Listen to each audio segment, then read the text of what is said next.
Fans, joined today by assistant coach Alex Tanguay. After 1 year with the organization, he's back for another, the former Stanley Cup champion. Thanks. How you doing? How's that weather in Florida?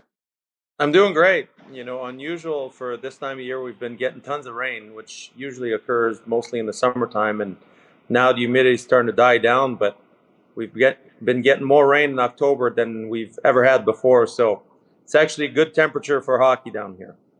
No snow, I'm guessing, though, like Iowa. Not yet, and I don't think that's happening anytime soon. But no, it's been fun. We've been somewhat relatively lucky. The kids have been back in school, and they've been, you know, going and we've been through this pandemic. You kind of wonder when is it going to happen, or when and if something's going to happen. And so far so good at school. So we're happy. Like the kids are back to their activities. It's back to some sort of normalcy, if you will. Well, it's nice to catch up with you for a few minutes. Tell our fans what you felt you learned as with your first year in the rearview mirror as far as being a coach.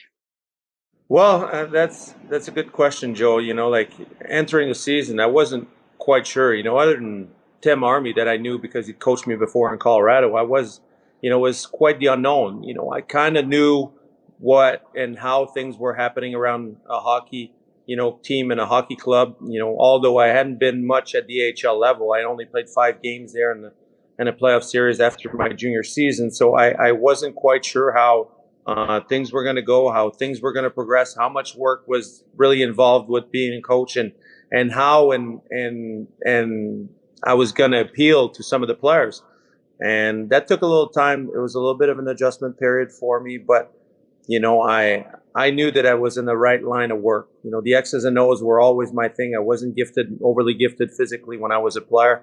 I always felt that I had to think the game extremely well, and it went well. We had a good season. We had good players. We had devoted guys, and you can only be as good a coach as the players you have. You're not the one lacing them up; they are. And last year, the way that they played and the way that they performed allowed us to have a very good season. Give us some coaches that influenced you in your playing career. You played for some great coaches. Does anybody jump out as far as a coach you gravitated to, took a lot from, those sorts of things? Well, Joe, that's a great question. I learned from every single one of my coaches. Some of them, I might not have liked them, but I still learned things from them. And I was lucky when I was drafted from junior to Halifax. The coach that when I got there, Clem Jodoin, was a student of the game, but he's still coaching overseas. Coach Montreal as an assistant, coach in the NHL as well. As an assistant for a while, and he kind of helped me grow, because you're kind of a kid that goes from his hometown to now living with a billet families. And for me, it was in Nova Scotia, where I was a French speaking kid going to an environment that I had to learn a new language, go to a different school, and do all those things. So he really helped me along the way. But then you look at the list of coaches that I've had in the NHL. Bob Hartley, Stanley Cup winner, spectacular coach. He's very hard, very demanding, could be unpleasant at times for some of the younger guy by how much pressure he puts on you, but certainly behind the bench was never outmatched, was never outcoached. Then I had Tony Granato, who was just a spectacular guy. I mean, one of the best person that I know. I still talk to Tony quite regularly. I had Joel Quenville. I had Mike Keenan, Jim Playfair, Rick Tocchet. Brent Sutter was somebody that, after my year in Tampa, I had a real tough time in Tampa halfway through my career. And I was just about to enter my 30s. And after the year that I had in Tampa, I thought that this could have been it for me. And Daryl was the GM, Brent was the coach, and the Sutter family, how much I owe to them and how much they've met. So there's been lots of good influences, Joe, but as a coach, you have to find yourself too. You have to find ways to appeal to the young guys. You have to find ways to interact with them. You have to find ways that the stuff that you're trying to teach them, they're gonna catch, and they're gonna be able to assess. And that is individually, because every guy understands things at their own pace and in their own way. So you've got to get to know your players, understand them, know what they can and can't do, and know how to teach them and help them, be the best player they can be. Speaking of Tampa Bay, the Lightning won the 2020 Stanley Cup, albeit in a bubble in a very unique environment. They won with a lot of depth. Certainly they had a ton of talent, but some of their role players played big parts in their success.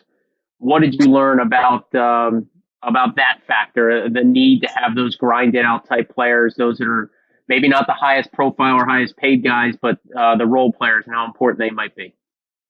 Well, that's a really good assessment. I think that in not only in today's hockey, but you look at the teams that have won the Stanley Cup over the course of, let's say, the last 20 years, and there has always been on those teams guys that are willing to do everything that needs to be done in order to win. You look at the New Jersey Devils, you look at the Los Angeles Kings, you look at the Chicago Blackhawks, you look at what Tampa Bay just did. Yes, you have the high end players, and everybody looks at the stat sheet, and we'll talk about Hedman and Kucherov and Braden Point, the stuff that they did. But the big difference from this Tampa team and the team that was there last year is that they added grit in the playoff. You saw Coleman, you saw Barclay Goodrow, you saw Cirelli that was a year older, you saw Bogosian and Shen on defense, what they were able to bring as far as that will to compete and that heaviness that you need in order to be not only to win but to be able to sustain it throughout the course of the playoffs. And same thing on Dallas. I know that 4 years from now, everybody's going to talk about Tampa. This was Tampa's Cup, and this is a team that won.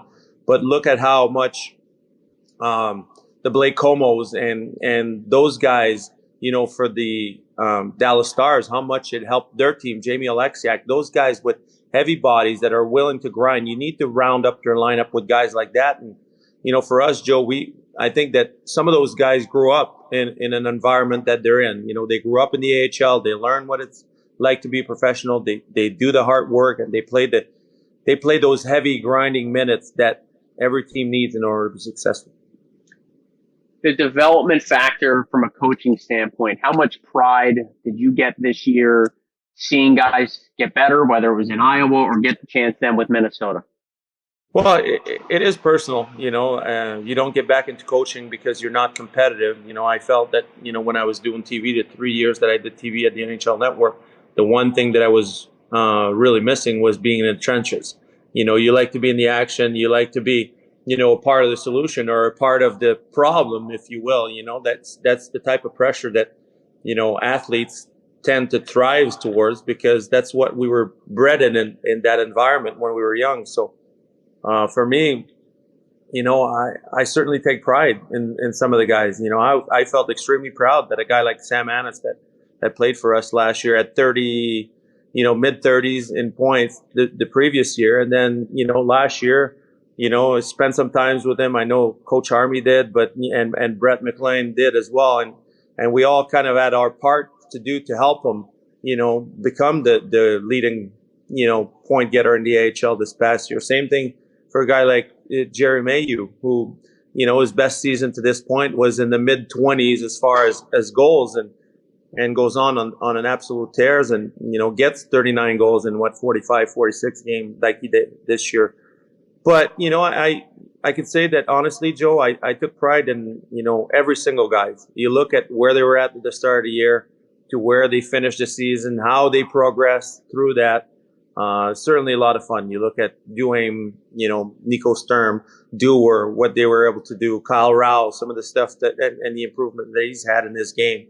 And even guys like a guy like Cody McLeod, who I've played with, who's, he's on his, let's be honest, Cody's in his last mile. He's had a long, illustrious career where he's been in the NHL, and some of the things that he does in the game, when you're able to influence them just a little bit to better them, but also better the team, it's very rewarding.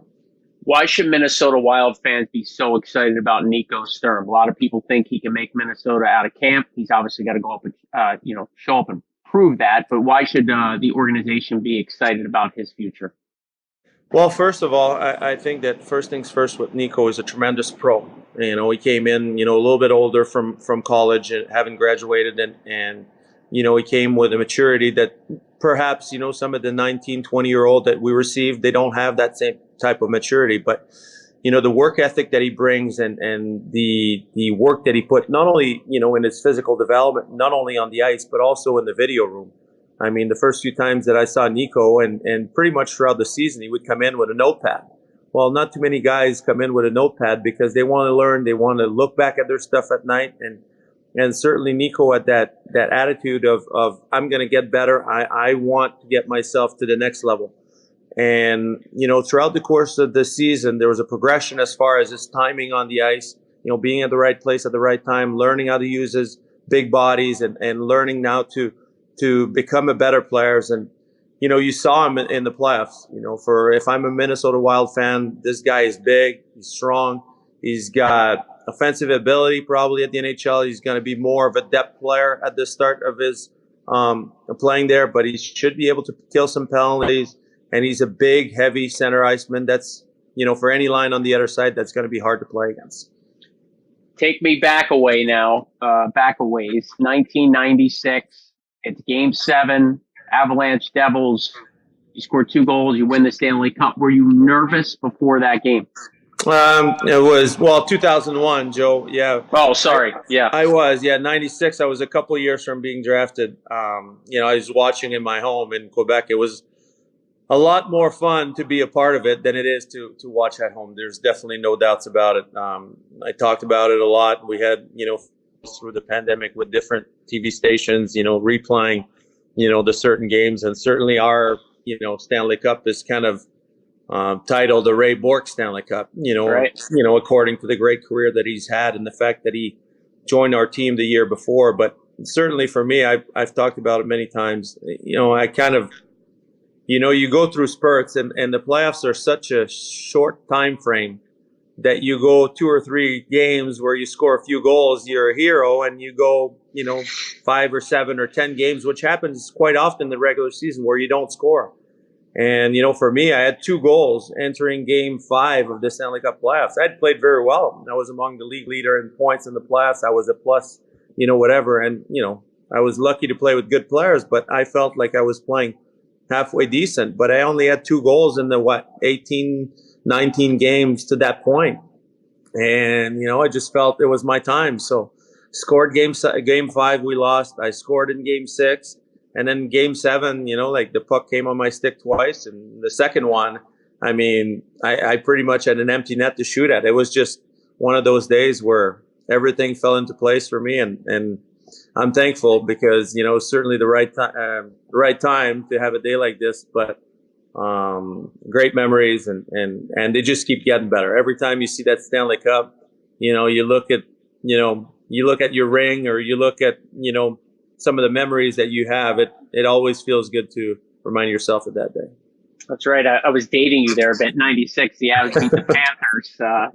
You weren't quite ready for that stage yet. Well, listen, I appreciate some time here today, catching up with Iowa Wild fans. Glad to hear the family's doing well down there in Florida. I wore this on purpose for you. Fly, Eagles, fly. Not a good start to the season so far. And I know you're a Denver Broncos guy all the time you spent in Colorado, so I wanted to make sure you knew the attire was just for you today. And this here is a Super Bowl champion large Bud Light, still sealed, folks, from a couple years ago. You think it still tastes good? I don't know, Joe, but by the time you open it, if it's a celebratory one, my guess it might be outdated. Yes, I'll be old and gray haired probably the next time the Eagles win a Super Bowl. Nice catching up with you, Tangs. Really appreciate this. Take care, buddy. We'll see you down the line soon. Thanks, Joe. Looking forward to see you. All right, Wild fans. Hope you're doing well. That's assistant coach Alex Tanguay. As always, stay safe. Keep it real. We'll catch up with you in a couple of weeks.